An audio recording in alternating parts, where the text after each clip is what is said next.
Bismillahirrahmanirrahim. Assalamualaikum warahmatullahi wabarakatuh. Saudaraku yang dirahmati Allah, dalam video ini kita akan membahas sebuah kisah miris sekaligus memilukan. Kisah ini bercerita tentang seorang pria soleh dan hafiz Quran yang rela meninggalkan agama Islam hanya karena ingin menggauli dan bercinta dengan wanita Romawi yang cantik dan jelita. Tak hanya hafiz Quran, ia juga sangat lihai dalam peperangan untuk membunuh musuh-musuh Allah di medan perang. Ia dikenal sangat berani mengayunkan pedangnya, menebas satu demi satu pasukan Romawi, mengirim mereka ke neraka dengan pedangnya sendiri. Tanpa ia sadari, nantinya ia pun diantarkan ke neraka oleh wanita Romawi itu sendiri.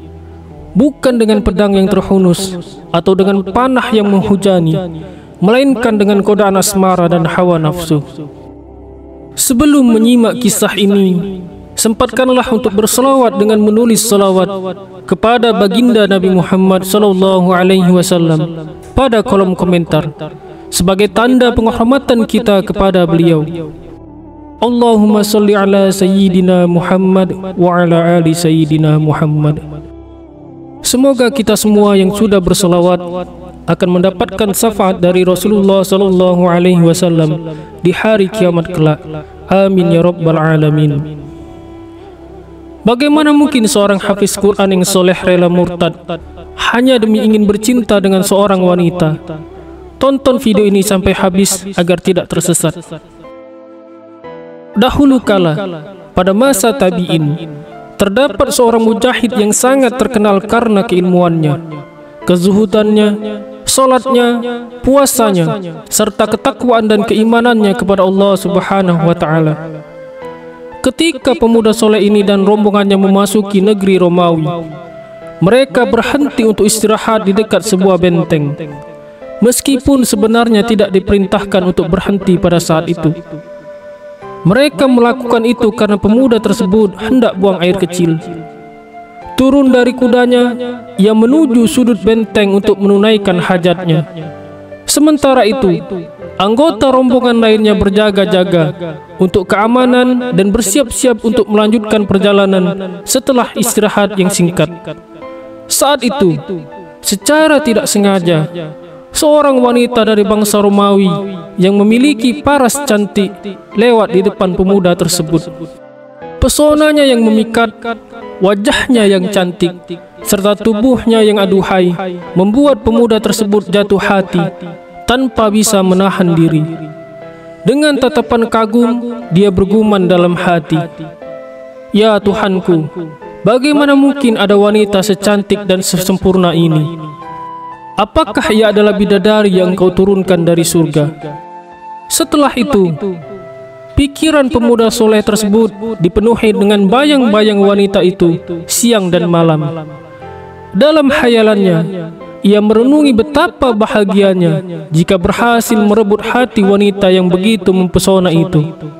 Hingga pada suatu hari, dengan hati yang gemetar dan pikiran yang berdegup kencang, ia memikirkan untuk mengungkapkan perasaannya melalui sepucuk surat. Tinta hitam mengalir deras dari ujung pena, menari di atas kertas putih dengan irama cinta yang berbunyi. "Bagaimana cara agar aku bisa mendapatkanmu?"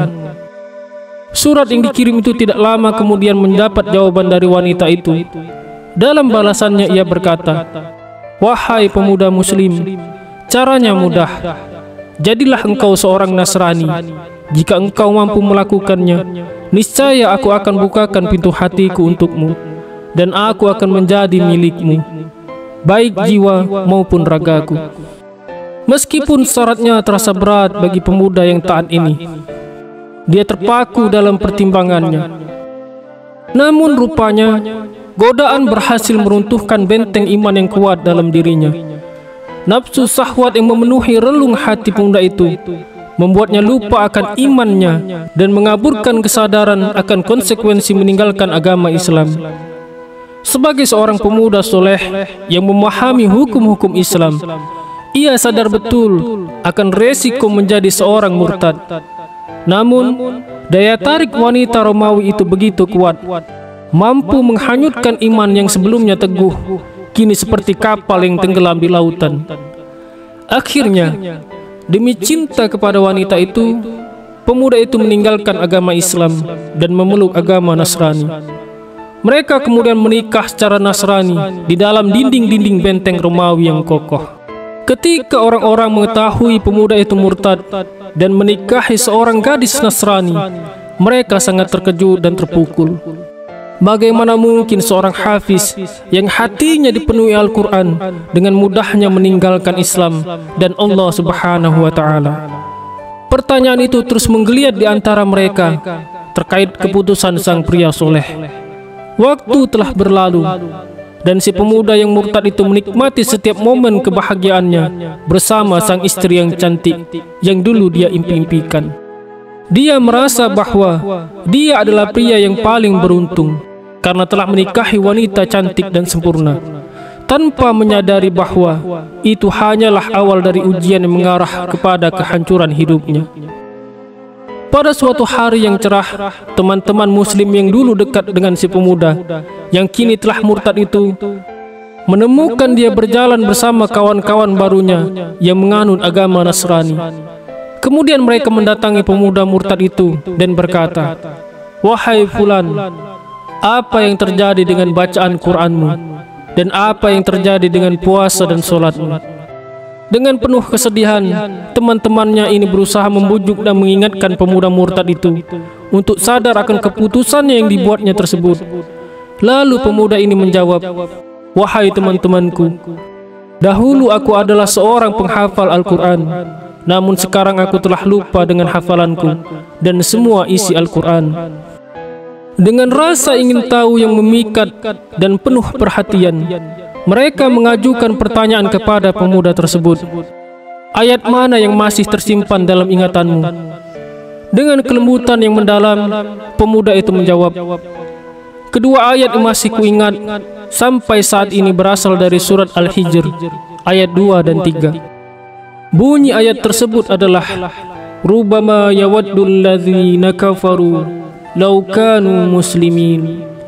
Zarhum ya'kulu wa yatamatta'u wa yulhihimul amalu fasawfa ya'lamun." Yang artinya, orang kafir itu kadang-kadang nanti di akhirat menginginkan sekiranya mereka dahulu di dunia menjadi orang muslim. Biarkanlah mereka di dunia itu makan dan bersenang-senang dan dilalaikan oleh angan-angan kosong mereka. Kelak mereka akan mengetahui akibat perbuatannya. Dari kedua ayat tersebut, jelaslah Allah Subhanahu wa Ta'ala sengaja membiarkan ayat itu tersemat dalam ingatan sang pemuda yang murtad itu sebagai sebuah teguran atau peringatan baginya. Namun ironisnya, keberuntungan tidaklah bersamanya sampai akhir hayatnya. Dia tetap tidak menyadari kesalahannya sehingga meninggal dalam keadaan murtad, suatu kondisi yang amat dibenci Allah Subhanahu wa Ta'ala dan Rasulnya. Na'udzubillahi min zalik. Kisah pria hafiz yang murtad ini mengingatkan kita pada sebuah hadis Nabi yang artinya, sesungguhnya ada orang yang melakukan perbuatan ahli surga seperti yang tampak pada banyak orang, padahal sebenarnya ia ahli neraka. Dan ada orang yang melakukan perbuatan ahli neraka seperti yang tampak pada banyak orang, padahal ia termasuk ahli surga. Hadis riwayat Bukhari. Allah Subhanahu wa Ta'ala juga berfirman dalam Al-Quran surat Al-Baqarah ayat 217 yang artinya, "Barang siapa yang murtad di antara kamu dari agamanya, lalu dia mati dalam kekafiran, maka mereka itulah yang sia-sia amalannya di dunia dan di akhirat. Dan mereka itulah penghuni neraka, mereka kekal di dalamnya." Dari cerita ini, mari kita petik hikmah tentang betapa pentingnya memelihara iman dan kesadaran akan kesalahan yang mungkin menghampiri kita. Janganlah kita terberdaya oleh gemerlap dunia yang fana ini, sehingga merelakan kebahagiaan kekal di sisi Allah Subhanahu wa Ta'ala. Wallahu alam bisawab. Demikian yang dapat saya bagikan. Semoga bermanfaat untuk kita semua. Wassalamualaikum warahmatullahi wabarakatuh.